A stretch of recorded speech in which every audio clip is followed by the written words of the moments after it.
City Times Sound presents Knights Community Roundtable, a chance for students of San Diego City College to engage with community members, college staff, and fellow students to discuss topics that matter to us all. Welcome back to Knights Community Roundtable, highlighting distinguished voices from the San Diego City College community. My name is Jamie G., and I'm a returning student here. I am delighted to be sitting down today with the most distinguished voice on campus, that of our school's president, Dr. Ricky Shabazz. Now, Dr. Shabazz has been in the top job here since July 2017 and is currently serving more than 16,000 of my fellow students. So welcome, Dr. Shabazz. So glad to be here. It's been a while since I've been in the student radio station. It's good. It's very familiar to me, so good to be here. Well, thank you. And did I get anything wrong in my introduction? Nothing at all. Nothing at all. Perfect. Well, excellent. Thank you. So one question I have to kind of get us going is, what would you say have been the biggest changes that you've seen in the 7+ years you've been here, or biggest changes that you've made? The biggest changes have been the number of new people that are at our college. I've hired a number of people in my career. I think we're approaching about 150 new people since the pandemic, in fact.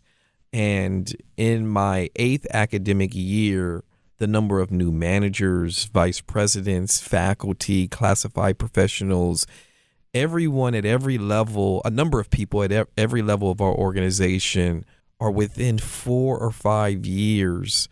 And so I'm approaching a large number of people who I've hired at our college that we've brought in, and we're working to help continue this legacy of social justice.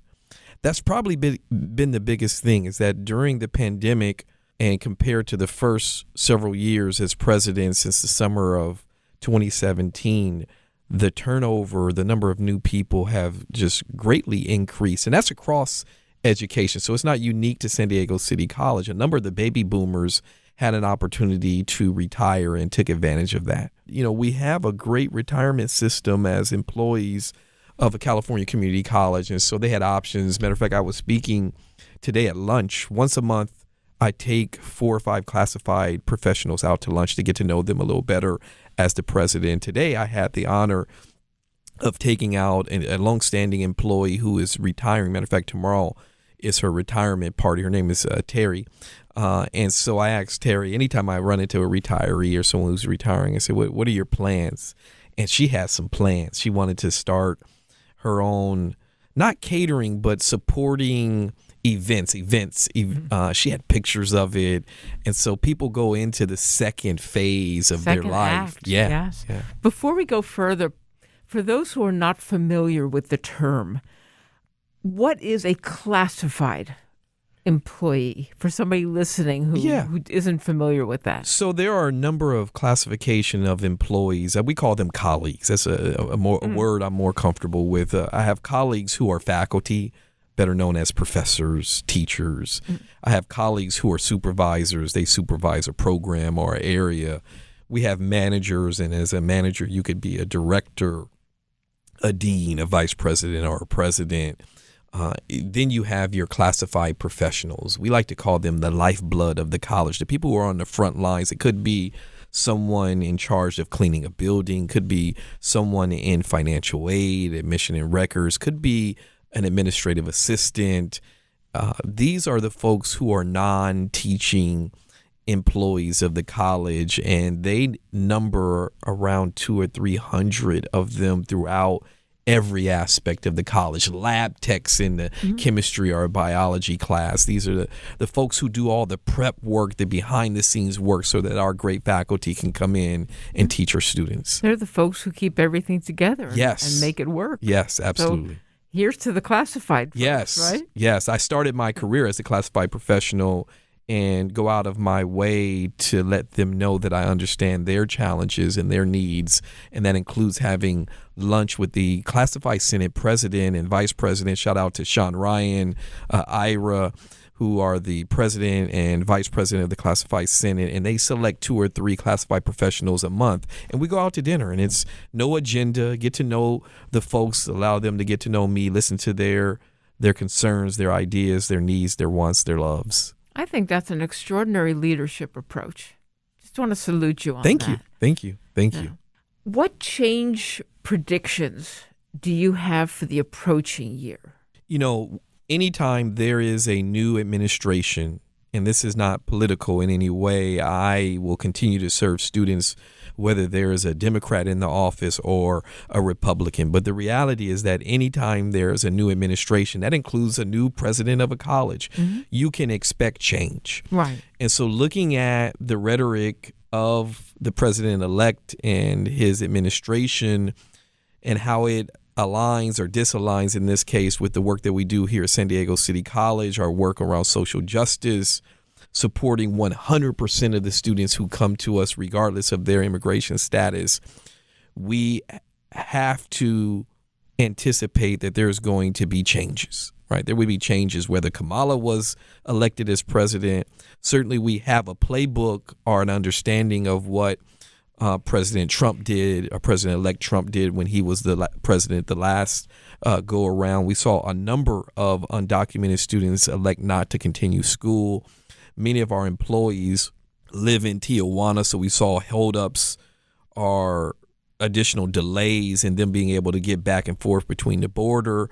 So we begin to look at the policies of the administration and say, well, how does this align with our core mission, our values here at San Diego City College, and how do we get out information? In fact, I shot a video last week that'll go out to all students saying, hey, look, stay in school. Use tutoring, use the resources. We're going to continue to be committed to this social justice work, irrespective of who is the president of the United States. And while I would want any president of the United States to be successful, some of the rhetoric that is out there is going to negatively affect the work that we do. And so that is built around our funding model of grants and some of the other financial resources that we receive from the federal government may likely be changed, as it would possibly with any new elected administration. Well, on the funding side, I saw that the voters had put through a bond measure. Yes, super excited about that. You know, that's one positive that came out of the election. So Yes. What are your top priorities for whatever money comes to the campus? Yeah, you know, we went through a prioritization process using something we call share governance, which is a fancy term to say that we work with all of those classification of employees at the college to prioritize the college's needs. Want to thank the voters of San Diego. In order to pass the bond, I believe we needed 55%. We received almost 60%, which in the polling, the work that the 4 colleges in San Diego Community College District do in the community, the return on investment is very obvious to people. Hence, the nearly 60% of support for this bond. Nearly $3.7 billion will come into the district, beginning with about $800 million worth of bond sales anticipated in January. This project will last close to 20 years, between 10 and 20 years, depending on construction and delays in the selling of bonds. But to get to your question in terms of the priorities, were not established by me, but the campus in a collaborative way. Number one on the list is the Seville Theater, where our dance theater, our largest lecture hall on campus, it is a teaching facility, and it was not included in Proposition S&N, which rebuilt the campus the last bond go around to the tune of about $600 million. So if you're doing some math, we anticipate somewhere around $600+ million may come to City College out of that $3.7 billion. The first project on the list is in fact the Seville Theater that is outdated. We hope to build a complex that includes seating for upwards of 500 people, 2 stories where multiple performances could be going on, and super excited about being downtown San Diego and being able to continue to contribute to the arts here in the area. Second on the list involves heating and air conditioning in our gym. You know, we have a world-class basketball program here at San Diego City College, but our gym, again, is a teaching facility. And when they built it during Proposition S and N, What year was that, by the way? That goes back about 20 years. So we finished the last project in 2023. So you're talking, you must have been in the early 2000s. Takes that long. Yes. Now, again, 4 comprehensive community colleges, Miramar, Mesa, the College of Continuing Education, which I believe has 7 different locations. And if you go look at those colleges, including City, you'll see a world-class set of facilities to support upwards of 100,000 students. So we have a list here at City College that has about 50 projects on it. Mm-hmm. With the gym being a project and a priority, do you anticipate maybe it's showing up in the Olympics when they come to LA? Because I think that there's going to be a San Diego presence for that. These global events tend to spread out. They're so large. That would be interesting. I haven't heard that. And with UC San Diego and San Diego State and some other 4-year colleges that probably have larger arenas than we do, I don't anticipate it. We regularly rent out the gym to groups outside the college for practice facilities. If anything, I could potentially see that, but we may be a little far south for that. And there's renovation and a plan for the area over in Point Loma where the Clippers used to play. And so there are some other facilities in the area, but I can tell you, going back to the original question about the list, one of the, and I'm excited about all 50 projects on the list, but one of the ones that I am highly excited about is bringing beach volleyball to San Diego City College, one of the fastest growing sports. And we have some projects that are lower on the list, but are low-hanging fruit. Like the Seville project might be a 3 to 5 year project. Mm-hmm. So it may start first and not end until a certain thing, right? And so as we go through the list, we start to look at, okay, what things are shovel ready? Doesn't require bringing in an outside architect, doesn't require going to the State Division of Architect, doesn't involve the level of bureaucracies of remodeling or building from scratch a building. And on the list, there are 2 things that are relatively quick and are relatively low cost in comparison to a $30 or $40 or $50 million project, which the Seville is likely to be. And that is the heating and air conditioning in the gym and beach volleyball, what I believe to be or understand to be one of the fastest growing sports in the world. You need a lot of shovels for a beach volleyball court. Well, interesting enough, we only need about $2 million or so, a little less than that, dollars to build it. We've already got a space. I was out trying to raise money and a location to build it already, so it's ready to go. That's great. Yeah. I love that. Another program that I've seen described is a 4-year cyber bachelor's of science degree. Yes. Tell us a little bit about that. That is so timely and exciting. Yes, and I want to give a shout out to one of our professors, David Kinnemer, who did all the legwork. There's a document called the Educational Master Plan, which stratifies education in the state of California. It says what community colleges can offer, Cal States can offer, what UCs can offer. And going back about 10 years now, community colleges began to offer bachelor's degrees in applied learning, things that are career related. So Mesa College was the first college in our district to offer a bachelor's degree. Now Mesa, City College, and Miramar all have bachelor's degrees. We welcomed our first class of cyber defense and analysis students because of the great work of David Kinnemer doing the curriculum, going to the state, advocating that we should offer this program where there are literally thousands of jobs in San Diego, all making 6 figures. I mean, we know how often we get emails from our credit card companies or our banks, or that there was a breach when we stayed at a hotel, and the array of things that happen with cyber security. And so this is an applied degree that the students will be able to go into the workforce. They began their classes, nearly 40 students this fall. It's a 2-year program. It's something kind of what we call a 2+2. So most of these students have their associate's degrees and then apply for the programs, most of which are already City College students. Some of them are coming from neighboring colleges. and they're taking their bachelor's degree, and it's going to be approximately less than $12,000 over 2 years. Not $12,000 per year, a total over 2 years. So low cost, high quality, and something that people will get right into the workforce, making an above livable wage career, because we all know it's very expensive to live here in San Diego. It is. And there are a lot of high-tech employers. Are any of them linked into this program, Yes. recruiting students? Yes. In fact, we had countless letters of support from industry. Again, David Kinnemer, the professor, is linked in as a former veteran himself, as someone who worked in the field.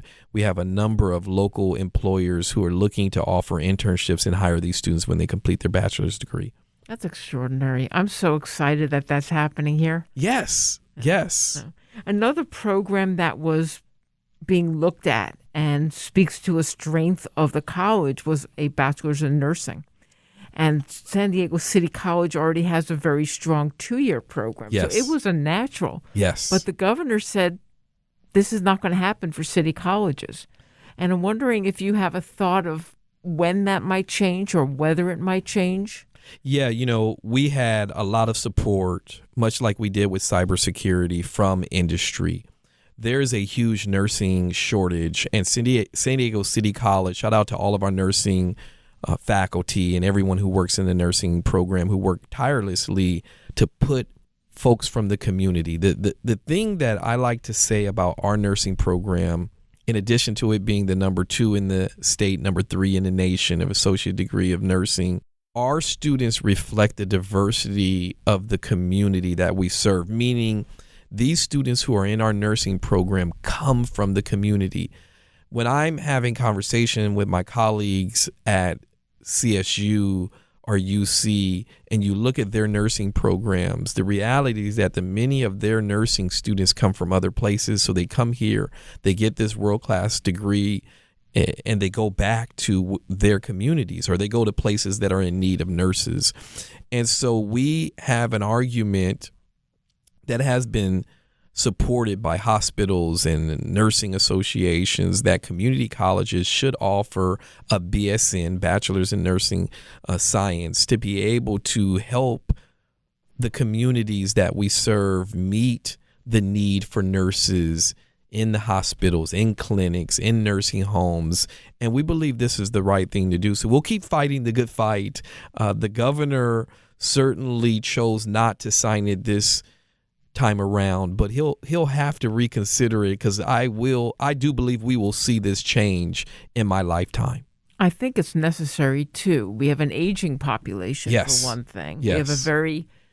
We have issues in our healthcare system like maternal mortality Yes. issues among minority communities. Yes. And having people from the community Yes. who can communicate effectively, who I'm glad know you said how that. people live Yes. In their native language. in their native language, yes. and the cultural understanding, why somebody does something and how it might affect their health is so important. So I'm rooting for you on this one. Thank you. I really am.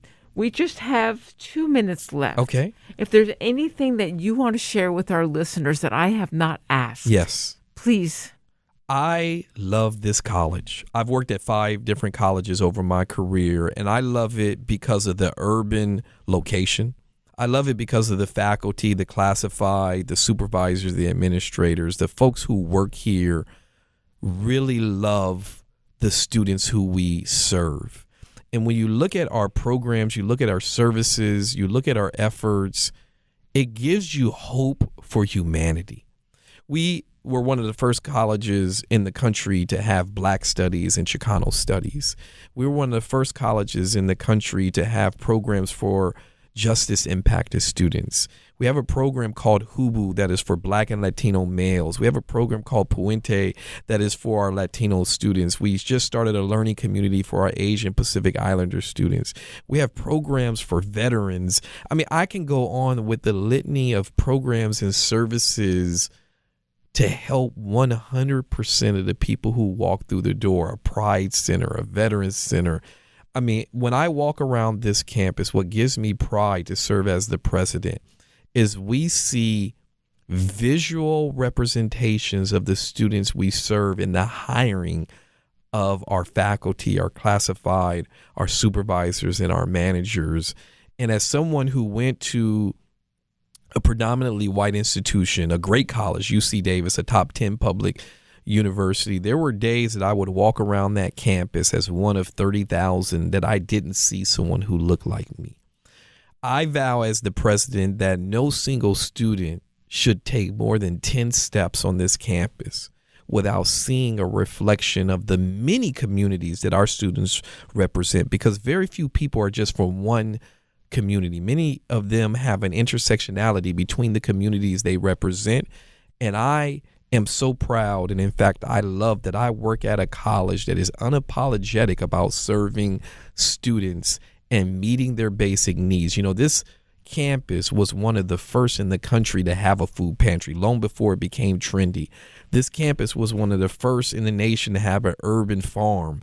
So our faculty are classified. The people who work here go to our students and say, we're giving you this world-class education.